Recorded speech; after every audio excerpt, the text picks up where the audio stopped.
Money saving tips. Woohoo! Fun, right? I strongly believe. Hey guys, welcome back to my YouTube channel. So as I mentioned a couple of weeks ago in my intro video, I am going to be splitting up my videos into sort of segments. So one focused on fashion, style, that kind of thing. The second on sort of like world affairs, things that are going on, trending topics. And then last but not least, the sort of financial management aspect and like investment and those kinds of things. Right, so kicking off that third segment, all about financial management and investment, I'm going to be talking all about money saving tips. Money saving tips. Fun, right? Now, this is an area that is very dear to me just because, one, I am somebody that places great importance on saving and like saving for the future and for future investments, things that will benefit you later on in life. Not everything needs to be spent now. Yeah, we're young, you know, we should be enjoying ourselves. But at the same time, you don't want to look back on yourself in a couple of years' time, 20 years' time and think, okay, what have I actually achieved with my life? What have I done with my time here on this earth? I know it sounds deep, but when you actually think about it, it's actually that deep. I don't want to be 40 or 50 and looking back and thinking, wow, all I did was enjoy myself and spend every bit of money that I made. No, I don't want that to be me whatsoever. No, I don't. Just being real. Another thing is the fact that I know that a lot of people associate millennials like myself to be people that are quite relaxed. You know, they don't really take things maybe necessarily as seriously as they should do. And that, you know, in terms of saving and having an eye for the future, we don't see that far ahead necessarily. We just want now. We just want to enjoy ourselves and always live for the moment. So I won't waffle on and I'm just going to get straight into this video. Just to say, if you see me looking down from time to time, it's just to remind myself to basically keep on track. I'm just looking down at my notes so that I don't forget anything that I want to cover in this video. Before we can even talk about, you know, ways that you can go about saving money or putting aside for the future, it's very important to have a goal for yourself. So what are you saving for? Is it just for a rainy day, or are you saving for something in particular? Is it for a house? Is it for, I don't know, even a car? People save for various reasons. So you need to know, you need to have your why and what you're saving for. Me personally, I believe that first and foremostly, you should have savings for a rainy day. And that sort of goes hand in hand with your sort of investment aspect also. After you've determined what your savings goal is, you want to set aside, okay, what is that figure looking like? So if you're saving just for a rainy day or even saving towards a house to put a deposit down for a property, what does that figure look like?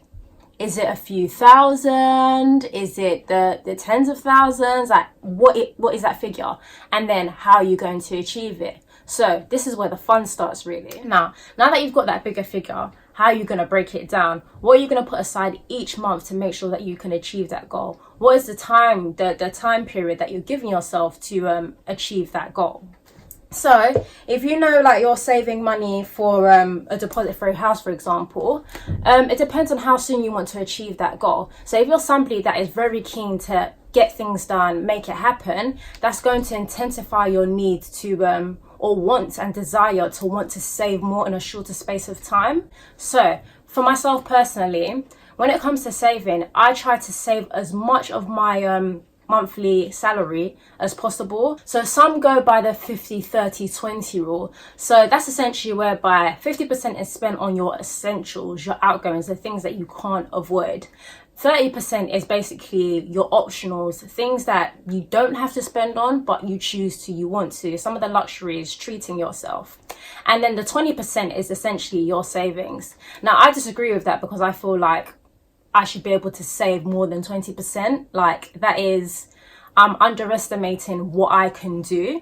That is why I aim for as near as possible to half my monthly salary as possible. It doesn't matter if I don't achieve it, but I know that I've set that benchmark. So it helps me to keep pushing and pushing. Obviously, there are some people that have more responsibilities and therefore cannot save more than that 20%, whether that be due to responsibilities for other family members and, you know, maybe you have your own house and you've got a mortgage and this and that. That's all fine. But I'm talking like people like myself, maybe in the same position as me, may still be living at home.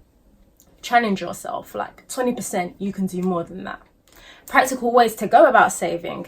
You do not need to shop every single month. Like, it's actually not necessary. Utilize what's at home. Wear what you've got at home. Surely the things that you've bought a couple of months ago are not going to be outdated that quickly. Like, it's just so wasteful. Rather than going shopping each and every month, or, you know, buying things here and there, that could form part of your savings goals also. So you could put aside a little bit of money each month for that one big thing that you want. And when I say big thing, it doesn't have to be, you know, hugely expensive. It's just getting into that habit of learning to save, putting aside money each month, and then later rewarding yourself for sticking to it and doing what you said that you would do.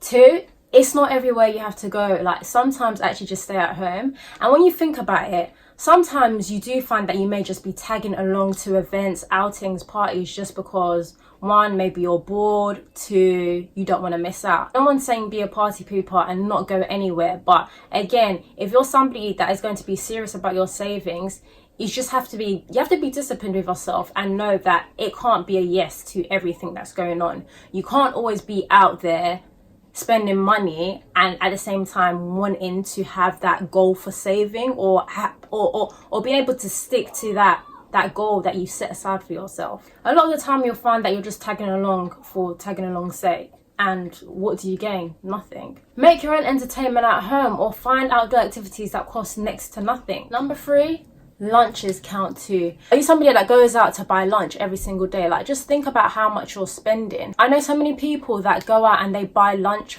at work every single day, and I'm just like, mate, think about what you could have if you saved that each week, each month, at the end of a couple of months, every 6 months. Do you know what I mean? That kind of thing.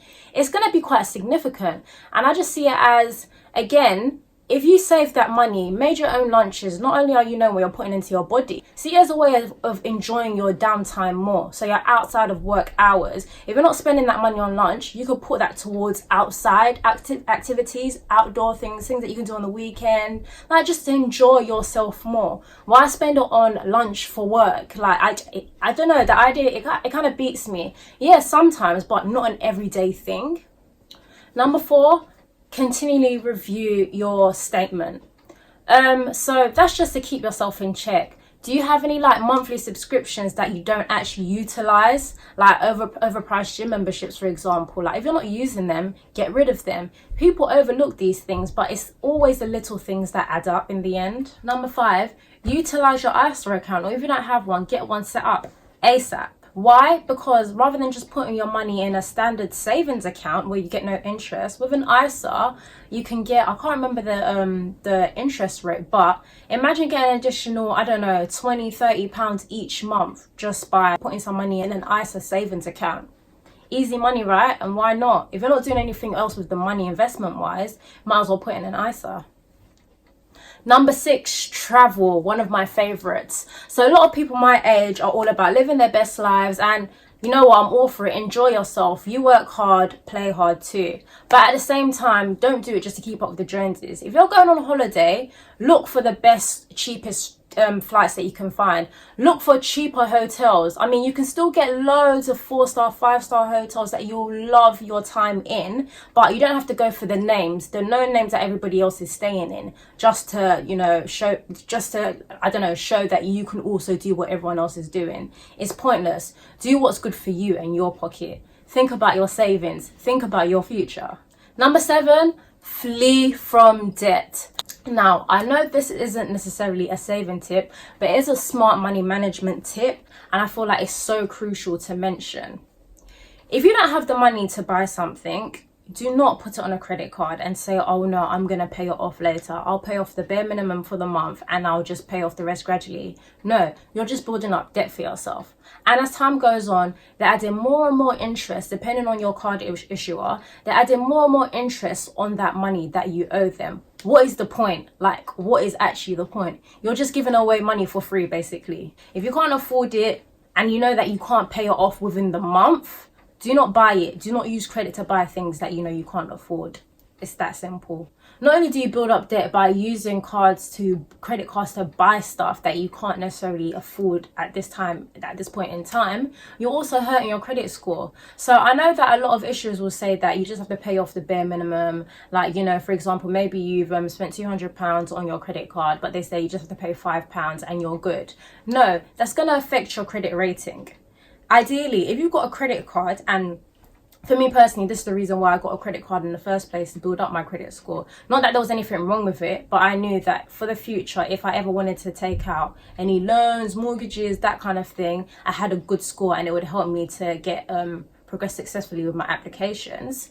What you want to do with credit cards is use them and pay off the full balance at the end of the month. As I would do, set up a direct debit and have that money paid off instantly each month. Clear it in full. That's the way to do it. And finally, it's just about being disciplined, to be honest. There's so many other money saving tips that I could mention, but we'd be sitting here for like hours and hours, and nobody really wants that. It's about getting that balance right. Like, I'm not against enjoying yourself. Definitely, you work, go out there, you know, spoil yourself sometimes, but it's not every single time. Have an eye for the future. Like, I know for myself that as much as I want to enjoy myself now, I want to know that years down the line, when I'm older, I want to be able to sit down comfortably in my home and say, you know what, I'm good. I don't have to worry about anything. If I don't want to go to work, or if I don't want to do this and I don't want to do that, I'm in a position where I can do that. A job is not basically controlling me. Like, I want to be financially free. I mean, yeah, we're young and we should enjoy this point in our lives at which we most likely have the least responsibility we'll ever have in our lives. But at the same time, you can't continue to hold on to that mindset to the detriment of your future. Setting my future generation up for success, that kind of thing. That's what I've got my eyes on. So again, balance. Enjoy yourself, but it's not every time you have to overindulge. So that brings me to the end of this week's video. I do hope you've enjoyed it. If you've got any other tips, please do let me know. Share, join the conversation. Yeah, if there's anything else you'd like me to cover, anything you want me to elaborate, drop me a comment, let me know, and I'll get straight back to you. Thanks for watching. Bye.